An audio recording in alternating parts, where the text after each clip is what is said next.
రామకృష్ణ పరమహంస వారి శిష్యులలో అగ్రగణ్యుడైన సమతావాది ఉదారుడు అవతార పురుషుడైన స్వామి వివేకానంద ఆదిశంకరుల విషయంలో complete works of Swami Vivekananda volume 7 published by Advaita ఆశ్రమాలో స్వయంగా ఏమన్నారో యథాతథంగా శ్రవణం చేయండి.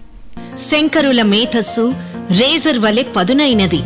వారు గొప్ప తార్కికులు మరియు పండితులనడంలో ఎటువంటి సందేహమూ లేదు.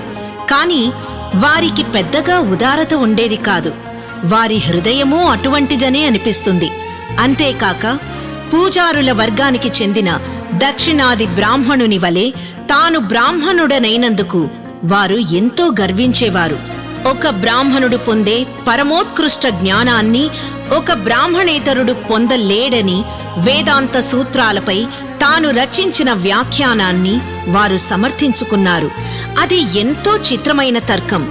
విదురుని గురించి ప్రస్తావిస్తూ అతడు పూర్వజన్మలో బ్రాహ్మణ శరీరాన్ని పొందడం చేత బ్రహ్మజ్ఞానాన్ని పొందగలిగాడని తెలిపారు.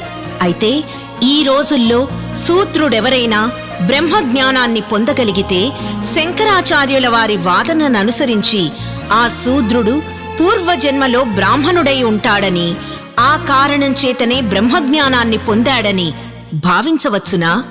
ఎంత హాస్యాస్పదం! అటువంటి అయోమయ స్థితిలో బ్రాహ్మణత్వంలో కొనసాగినా ఉపయోగం ఏముంటుంది?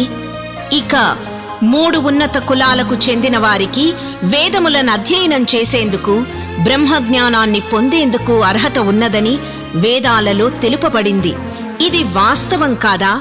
అందుచేత వేదాలకు విరుద్ధంగా ఈ అనవసర ఆసక్తిని శంకరులు ప్రదర్శించవలసిన అవసరమే లేదు.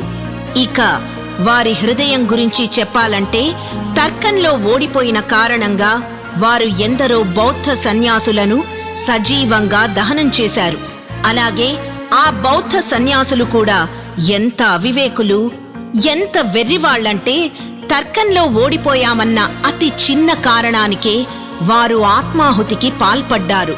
శంకరుల ఇటువంటి చర్యలను మూఢత్వం అని కాక మరేవని అనాలి. కాని బుద్ధుని హృదయాన్ని చూడండి. ఒక పిల్లవాని కోసమైనా, ఇతరులకు సంక్షేమం చేకూర్చడానికైనా, ఇతరుల సంతోషం కోసమైనా తన ప్రాణాలనే త్యాగం చేసేందుకు ఎల్లప్పుడూ సిద్ధంగా ఉండేవారు. ఎంత గొప్ప హృదయమో, ఎంత జాలిగుండెనో కదా!